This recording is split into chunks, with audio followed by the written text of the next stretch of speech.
When it comes to the NFL, the preseason can be a double-edged sword, especially for star quarterbacks like Aaron Rodgers.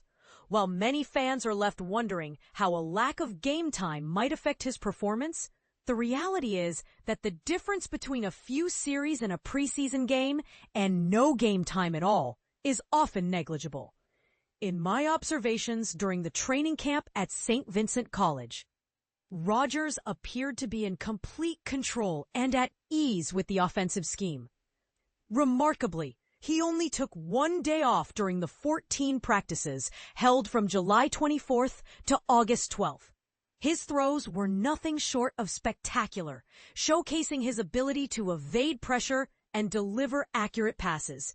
Importantly, he wasn't just making short, safe throws. He was pushing the ball downfield against a secondary that is expected to be both athletic and competitive this season. Therefore, if the Steelers' offense encounters difficulties early in the regular season, I believe it will stem from factors other than the quarterback's performance. Now, let's address a question from Wayne Eppehammer in Jamestown, New York. He's curious about Will Howard, a player who has garnered attention from Ohio State fans, and his current situation due to an injury that prevents him from participating in the preseason. As for roster cuts, I can't predict what will happen when the team trims down to 53 players on August 26th, but I would be surprised if he were released. Additionally, Minkah Fitzpatrick was traded to the Miami Dolphins in exchange for Jalen Ramsey, Jonnu Smith, and a 7th-round pick on June 30th. It's worth noting that college football fans often have a bias towards their favorite players, especially those who have led their teams to significant victories. Larry Lash from Creighton, PA, raises an interesting point regarding Will Howard's injury. He wonders if the team might place him on injured reserve, allowing Skylar Thompson to step in as the third quarterback. However, if Howard is placed on IR before the roster cuts, he would miss the entire season and lose valuable development time, as he wouldn't be allowed to practice. With another preseason game against the Buccaneers on the horizon, it will be crucial to see how the quarterbacks perform. Harry Wyrick from Cleveland, Ohio, asks a straightforward question about the receiving corps' ability to compete. From what I've seen, I don't think the quality of the receivers is as critical to the Steelers' championship aspirations as many might believe.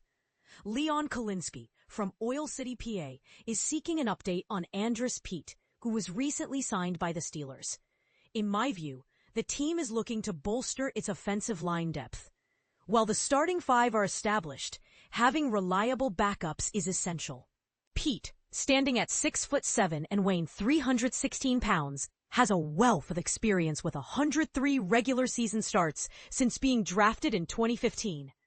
The Steelers are evaluating his potential to add versatility as a backup, and I expect he will see significant playing time in the upcoming game against Tampa Bay. Jermaine Hall from Grovetown, Georgia, inquires about Yahya Black's progress. After a training camp and one preseason game, I believe Black is on track to earn a spot in the regular season's defensive line rotation. Jeff Barger from Midland, Texas, raises a thought-provoking question about the perceived short career span of running backs and the possibility of shorter rookie contracts for them. He suggests a 2-year contract specifically for running backs, allowing them to prove their worth and potentially secure up a third contract. While I understand your frustration regarding the disparity in pay for running backs compared to other positions, it's important to recognize that changing such rules would require negotiations within the collective bargaining agreement, and it's unlikely that this will happen. Timothy Hamlin from Monroe, North Carolina, asks whether the Steelers still produce season highlight films. Historically, these videos were featured on networks like NFL Network and ESPN. But I'm not sure about their current status. However, I can confirm that highlight videos are still created annually. Craig Dumnich from Avondale, PA, poses a question about the importance of play calling versus talent in the offense.